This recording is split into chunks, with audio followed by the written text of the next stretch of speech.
அனைவருக்கும் வணக்கம். அனைவருக்கும் அன்னையர் தின வாழ்த்துக்கள். அம்மா என்ற சொல்லுக்கு அர்த்தமே அன்பு. இந்த உலகத்தில் எல்லா உறவுகளும் இருக்கு. ஆனால் எதிர்பார்ப்பில்லாத உறவு அம்மா தான். அம்மா அப்பா 2 பேராக இருந்தால் கூட அம்மா தான் அதில் முதன்மையானவங்க. அம்மா நம்மக்கிட்டேருந்து எதிர்பார்க்குறது அன்பு மட்டுமே தான். அவங்களுக்காக கொஞ்சம் நேரம் அவங்களுக்கு ஒதுக்கணும்னு நினைப்பாங்க. அவங்க நம்மக்கிட்டேருந்து நிறைய அன்பை எதிர்பார்ப்பாங்க. என்னோட ஒரு சின்ன வேண்டுகோள், அம்மா நம்ம கூட இருக்கிறப்போ நம்ம எல்லாருமே பண்ணுற பெரிய தப்பு என்னன்னா, அம்மாவோட அன்பையும் அம்மாவோட மதிப்பையும் நம்ம உணர்றதே இல்லை. ஏன்னா நம்ம வேலை, நம்ம வாழ்க்கை சூழ்நிலை அப்படி இப்படின்னு சொல்லிட்டு நம்ம கூட சின்ன வயசில் நம்ம கல்யாணத்துக்கு முன்னாடியும் சரி, நம்ம அம்மா தானே எங்கே போயிட போகிறாங்க அப்படின்னு உள்ள எண்ணத்தில் அம்மா கிட்ட எப்போவுமே தனியாக அம்மாவுக்கு ஒரு சின்ன சின்ன பரிசோ இல்லை அன்பான வார்த்தைகளோ, அம்மா நீ எனக்கு ரொம்ப முக்கியம்னோ நம்ம சொல்ல மறந்துடும். நிறைய பேர், சில பேர் சொல்லுவாங்க, நிறைய பேர் நம்ம அம்மா தானே அது எதுக்கு சொல்லணும் அப்படின்னு விட்டுறாங்க.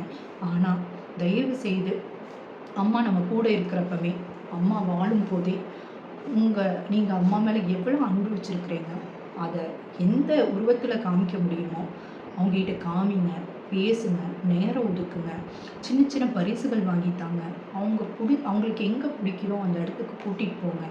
வெளியூர் வெளிநாடு நம்ம பள்ளி கல்லூரி அப்போ அந்த அந்த இதில் நம்ம நேரம் இல்லைன்னு சொல்லுவோம். அதுக்கப்புறம் வேலைக்கு போகிறப்ப நேரம் இல்லை. வேலைக்கு போய் வெளியூரில் வேலை கிடச்சிருச்சுன்னா திருப்பியும் நம்மளுக்கு நேரம் இல்லை. கல்யாணமானால் திருப்பி நம்ம குடும்பம் அப்படின்னு ஓடிடும். ஆனால் இந்த மாற்றங்கள் நமக்குள்ளே எல்லாமே மாறிட்டு இருக்கு. ஆனால் அம்மா நம்மளை பற்றி மட்டுமே யோசிச்சுருப்பாங்க. அவங்க பிரசவ வலி ஒரு நாளும் அவங்க வலியை நம்மக்கிட்ட சொன்னதே இல்லை. அவங்க அம்மா கிட்ட சொல்லியிருப்பாங்க, அவங்க கணவர்கிட்ட சொல்லியிருப்பாங்க. ஆனால் நீ ரொம்ப என்னை கஷ்டப்படுத்திட்ட, நீ உன் பிரசவத்தில் நீ எனக்கு ரொம்ப வலியாக இருந்துச்சு, ரொம்ப கஷ்டப்படுத்திட்டேன்னு எந்த அம்மாவும் பெருசாக தன் குழந்தைகிட்ட சொல்ல மாட்டாங்க. ஏன்னா இந்த 9 மாதமும் ஒவ்வொரு நாளும் ஒவ்வொரு நொடிகளும் தன் குழந்தையோட வளர்ச்சி பற்றி, ஆரோக்கியத்தை பற்றி, தன் சாப்பிட்ற சாப்பாட்டில் இருந்து நடக்கிறதுல இருந்து அவங்க செய்கிற ஒவ்வொரு செயலும் அந்த குழந்தை ஆரோக்கியமாக வளரணும், அறிவான குழந்தையாக வளரணும், அழகான குழந்தையாக வளரணும். இது மட்டுமே அவங்க எண்ணமாக இருக்கும். அவங்கள பற்றி யோசிக்கவே மாட்டாங்க இந்த 9 மாதமும்.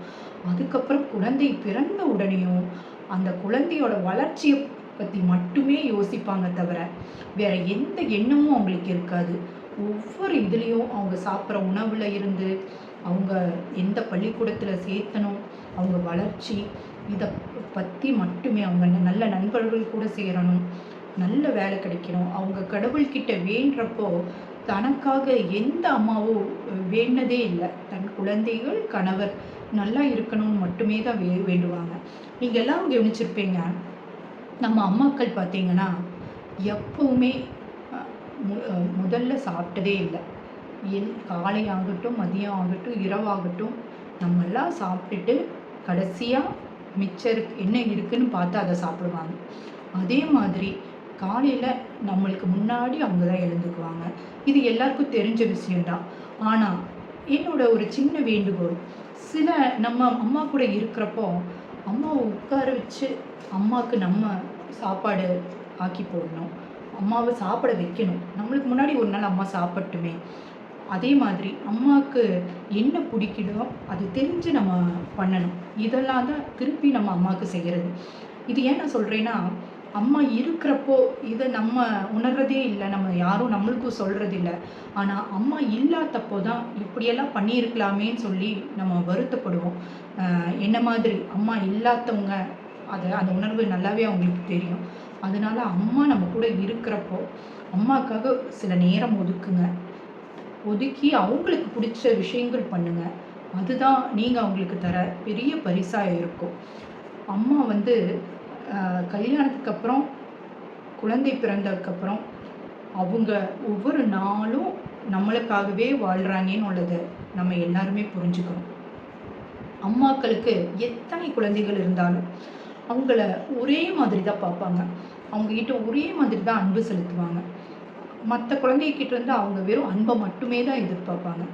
இப்போ ஒரு வீட்டில் 2 குழந்தைகளாக இருந்தால் எப்பவுமே சண்டை இருக்கும். பெரியவன் என்ன சொல்லுவான், அம்மா தம்பிக்கு நீங்கள் ரொம்ப செல்லம் தரீங்க, குறும்பெல்லாம் கேட்கவே மாட்டேங்கிறீங்க, அவனை அடிக்கவே மாட்டேங்கிறீங்க. சின்னவன் என்ன சொல்லுவான், அண்ணாவை நீங்கள் மிரட்டவே மாட்டேங்கிறீங்க, அண்ணா எது சொன்னாலும் கேட்டுக்கிறீங்க, நம்பிடுறீங்க, அண்ணா சொல்கிறதுக்கு தான் நீங்கள் முக்கியத்துவம் தரீங்க. ஆனால் அம்மாவுக்கு தெரியும், அண்ணனையும் தம்பியும் ஒரே மாதிரி தான் பார்ப்பாங்க. அவங்க அவங்களோட வளர்ச்சியும் அவங்களோட முன்னேற்றமும் ஒரே மாதிரி இருக்கணும் அப்படின்னு தான் நினைப்பாங்க. அதுக்கு மேலே ஒரு குழந்தை வளர்றது, முன்னேறது அவங்கவுங்க சொந்த முயற்சியாலையும் திறமையாலையும். இப்போ ஒரு குடும்பத்தில் 2 குழந்தைங்க இருக்கலாம், 3 குழந்தைங்க இருக்கலாம். அதில் ஒரு குழந்தை ரொம்ப திறமையான பையனாக இருக்கலாம். அவனோட சொந்த உழைப்பில் பெரிய முன்னேற்றம் அடையலாம். ஆனால் இன்னொரு 2 குழந்தைங்க பார்த்தீங்கன்னா அவங்கள விட கொஞ்சம் முன்னேற்றத்தில் பின்தங்கி தான் இருப்பாங்க. ஆனால் அம்மாவுக்கு 3 குழந்தையுமே நல்லா இருக்கணும்னு தான் ஆசை. ஆனால் ஒரு குழந்தை இன்னும் அவனோட சுயமுயற்சியால் அடுத்த லெவல் போவான். ஸோ இது அம்மா இதில் அம்மா சைடு ஒன்றுமே இல்லை. ஒரு குழந்தை நல்லா வளரணும்னு அவன் நல்ல வழிகாட்டியாக அம்மா இருப்பாங்க.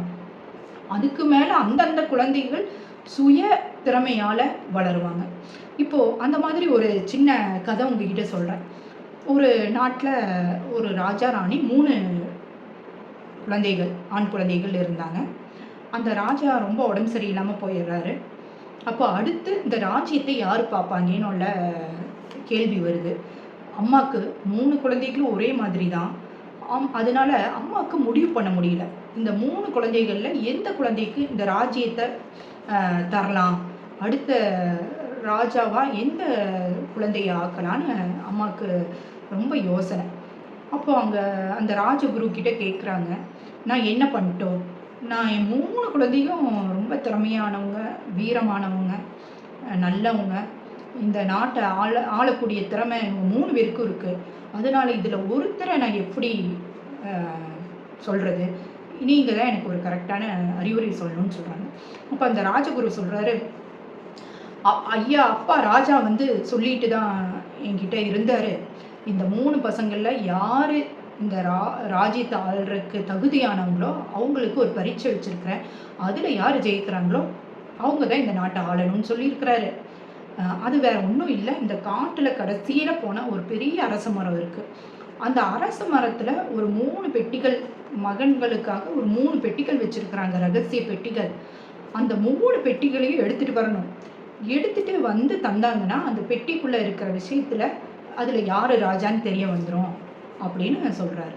அப்போ மகாராணி அம்மாவும் சரி அப்போ அப்படியே ஆகட்டும்னு தன் 3 மகன்கிட்டையும் இந்த மாதிரி அந்த அரச மரத்துக்கு பின்னாடி உள்ள ரகசிய 3 பெட்டிகளையும் 3 பேரும் எடுத்துகிட்டு வாங்க, அப்புறம் நான் முடிவு பண்ணுறேன் இதில் யார் இந்த நாட்டை ஆள போகிறீங்க அப்படின்னு. அப்போ ராஜகுரு இன்னொரு விஷயத்த சொல்கிறாங்க, இதுக்கு உங்கள் 3 பேர் கூடயும் ஒரு வழிகாட்டி வருவாங்க, அந்த வழிகாட்டி கூடவே போங்க. ஆனால் என்ன நடந்தாலும் நீங்கள் எங்கே போகணுமோ அங்கே அந்த விஷயத்துக்காக போங்க, வேறு எந்த செயல்லையும் ஈடுபடாதீங்க அப்படின்னு சொல்கிறாங்க. சரின்னு சொல்லிட்டு 3 மகன்களும் கிளம்பிடுறாங்க வழிகாட்டியோட.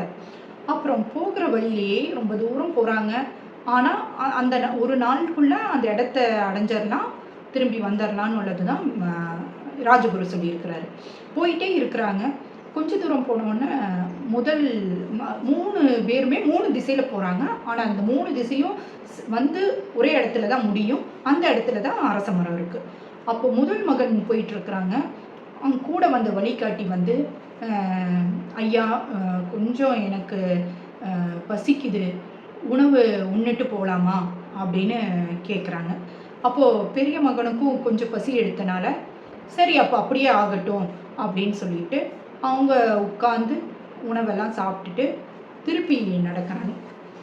2வது மகனோட வழிகாட்டி, ஐயா இன்னும் கொஞ்சம் தூரம் இருக்கு போல், நம்ம ஒரு அரை மணி நேரம் ஓய்வு எடுத்துகிட்டு போகலாமா அப்படின்னு.